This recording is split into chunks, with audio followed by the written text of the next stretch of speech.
Hello everyone, it's SpawnPoiint, and after 6 months and hundreds of hours of gaming on the PS5 Pro, I think it's time for a long-term review, because this isn't a cheap console, and although we've had a lot of PS5 Pro enhanced games, some with better improvements over others, do you really need the Pro? Well, today we're going to go over how it compares to the standard PS5, what the Pro enhanced games look like, what I dislike about it, and ultimately, is it worth buying? But before we jump in, drop a like and tell me which PS5 you are currently using. Now, when PlayStation first announced the Pro, they listed a few main differences. This included more storage, so we get 2TB instead of 1, an upgraded custom GPU with 67% more power, advanced ray tracing, and PSSR, or PlayStation Spectral Super Resolution. Now, on paper, this all sounded great, but how does it actually translate into real-world gaming? Have we, or have I, really noticed a difference with these upgrades? Well, I am going to show you gameplay for some of these games in a minute, but what I can say is the results have been quite varied. So firstly, these changes only apply to games that are now PS5 Pro enhanced. This means that any games in the PlayStation Store that have this little icon will take advantage of the Pro features. Unfortunately though, it doesn't actually tell us what these improvements are. So unless the devs have mentioned it on X or on their website, or someone else has worked it out for you, you just need to play the game and see what's new. Often it will be a new Pro resolution setting or a couple of extra picture modes. Now, PSSR is one of the biggest features here though, as this is what gives us the improved image quality at the same time as a higher frame rate, and seeing some of these games running at 4K and up to 120 FPS is actually pretty impressive. But I've got to say this, that the PS5 Pro isn't for everyone, and that's okay. This thing costs £700 or $700, which straight away makes it £270 or $250 more expensive than the digital PS5. That is quite a lot. Now, the Pro is definitely aimed at the PlayStation enthusiasts or those who want the best performance, the best frame rate, and the best resolution from a console. If you're a gamer who chases those pixels or spends time tweaking the picture settings on your TV to get the most out of it, the chances are you've probably already got the Pro. I also think that with the improved resolution and the overall boost in picture quality, you're going to want a TV or monitor that supports it. I have said this before, but it's no good having a PS5 Pro if you're not using a screen that at least supports 4K or 120Hz, because you're going to want to make the most out of this console.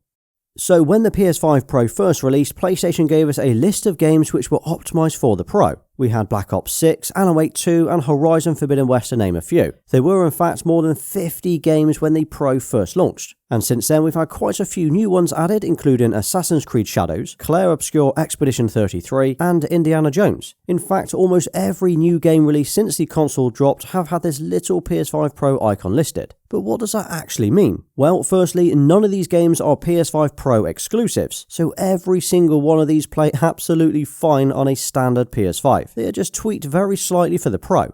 Now, some of these games have improved resolution or better performance, some give us new options that we can select a Pro mode, and others, from my testing at least, have made absolutely no difference at all. It's also not quite that you don't need to choose between performance and fidelity that we were expecting, because most of these games still have the option of performance or fidelity, but now have a Pro option as well. But with that said, the games that have implemented the Pro features properly, just wow. I mean, once you've played some of these games on a PS5 Pro, you'll be pleased that you picked one up. The implementation of PSSR, especially the newer and updated versions, look unreal. We're getting 4K 60 and in some cases 4K 120 with VRR and HDR. This is kind of what we always expected and wanted on next-gen gaming, although obviously not always natively. So a lot of these games I've actually only ever played on the PS5 Pro, so when going back and comparing them to the standard PS5, I was surprised by the difference. Take Assassin's Creed Shadows. This is already a stunning looking game, and one of the nicest open world games on the PS5 right now. And you can see here that once I've enabled the PSSR on the Pro, this looks insanely good. The shadows, the level of detail, and the ray tracing reflections just look great. Now, it's also still targeting 60 FPS on the Pro, but this looks so good. And then one of my favourite racing games to play right now is GT7. And this was also one of the first games to get the Pro update shortly after launch. So on the Pro we get PSSR, ray tracing and 8K resolution and a couple of improvements to VR as well. Now this is a game that I did in fact play on the base PS5 for years, and only recently went back to it on the Pro. Now it's not a night and day difference like I was expecting, but it's still very good. Now I think for me at least, the best looking game right now on the PS5 Pro, especially with the recent updates we've got, is Stellar Blade. Now I've played and completed this game already, and going back to it this month since the DLC dropped, honestly this game just looks incredible. If you're going to get a Pro and you want to really test out and see what it can do, you have got to play Stellar Blade. I mean, you can see here by the details in the cutscenes and the reflections and ray tracing during the gameplay itself. I mean, seriously, this has got to be one of the nicest looking games on the PS5 right now. And then we've got Horizon Forbidden West, and this is a stunning game, and again with the right TV or monitor on the PS5 Pro, these are the kind of visuals and picture quality that you're getting. So we are getting a better image quality, better reflections, more detailed trees and plants. I mean, the whole image is just overall sharper. And if you've not played the Horizon games yet, you need to jump on them. I'm just waiting for more DLCs to drop so I can get back on it. In fact, almost every single PlayStation exclusive I've tested has had some kind of bump up in either picture quality, ray tracing or resolution with the Pro. We're also talking about The Last of Us Part 2. This game, to say it originally launched on the PS4, still looks awesome today. But on the Pro though, it is able to hit 4K 60 while using PSSR. Spider-Man 2 is another game which looks great with a slightly higher resolution while still hitting 60 FPS. And Final Fantasy VII Rebirth also looks great on the Pro. I mean, seriously, for the devs that are taking advantage of the Pro features, we are seeing some great improvements with their games. And then not forgetting, we've also got Xbox games that actually look better on the PS5 Pro than they did on the Xbox Series X. I mean, take Forza Horizon 5 for example. This has had a noticeable boost in ray tracing while in quality mode, and if you flip it over to performance mode with thanks to PSSR, we're getting the same picture quality as quality mode, and that is huge.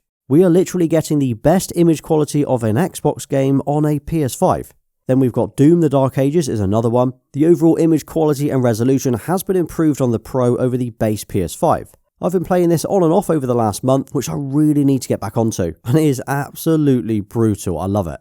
Oh, and Indiana Jones and the Great Circle. The Pro actually gives us a more stable 60 FPS at 4K, whereas on the base PS5 it's actually using a resolution of 1440p instead of 4K. There have also been loads of side-by-side videos already for Gears of War Reloaded, and I'm going to be honest, I think you're going to want to play this on the PS5 Pro. And on top of all of the existing games, we've still got so many more games to come that I'm sure will take full advantage of the Pro features. For example, next week we've got Death Stranding 2. I mean, this game looks absolutely unreal, as did the first game. So to see how it differs on the Pro will be interesting. We then have Ghost of Yoti, Mafia the Old Country, and last week we got confirmation that 007 First Light will be PS5 Pro enhanced with 60 FPS support in quality mode. And not forgetting, in 2026 we will have GTA 6. And as it stands today, I think the PS5 Pro will be the best place to play it. I can imagine it having a noticeable difference at launch, and I think we will see a spike in console sales around that time too. Now, another difference between the PS5 Pro and the standard PS5 is the internal storage. Now, the original PS5 comes with 825GB, then the Slim came with 1TB, whereas the Pro now comes with 2. So that $270 or $250 price difference can be reduced a little with the extra terabyte. And that extra terabyte definitely comes in handy, as I still download way too many games that I don't have time to play.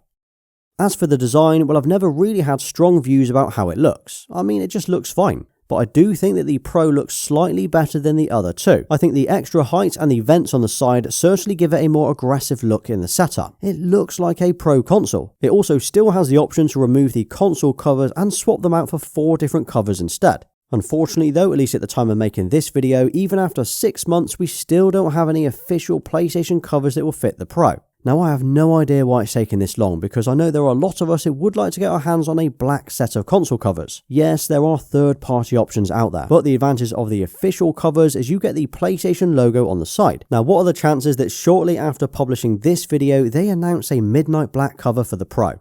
And I'm not sure about you, but I play a mixture of both digital and physical games. So I've got hundreds of digital copies and a normal collection of discs and steelbooks. Now, it normally depends on the price of the game, like if it's on sale, if it's part of a collector's edition, and whether it's even available in a physical form. Well, on the standard PS5, you can either buy it with or without a disc drive, whereas with the Pro, you can only buy it without a drive. That means if you do want to use your physical library of games, you're going to need to spend another £70 or $80 on a drive. Personally, I did pick up a drive for the Pro, as it's worth having one, and I have used it quite a few times over the last 6 months. It's just a shame that for a Pro console, this doesn't come as standard.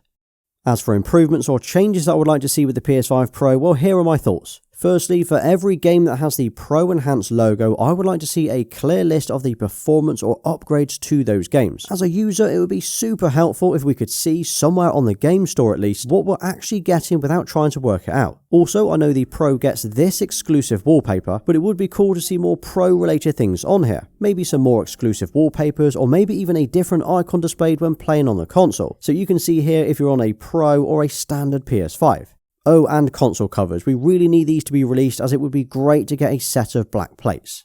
And with all that said, is it worth buying? Well, I think for most people, like 90% of players, the standard PS5 is the best value for money. It literally plays the same games, and you're going to get mostly the same experience on it. You definitely don't need a Pro to play these games. But if you have a decent 4K TV or monitor, possibly even OLED, and you want the best performance and visuals from those Pro enhanced games, and you feel like splashing out a little, the PS5 Pro is worth buying. I also think as more and more games get Pro enhanced, I'm sure we'll see a bigger difference between the standard and the Pro games too. You're almost future-proofing yourself, at least until the PS6 comes along. And for me, the PS5 Pro is worth buying over the standard PS5. And I think this is where games like 007 or GTA 6 will really shine. But what do you think? Is the PS5 Pro worth buying? And if you already have one, what's been your experience so far?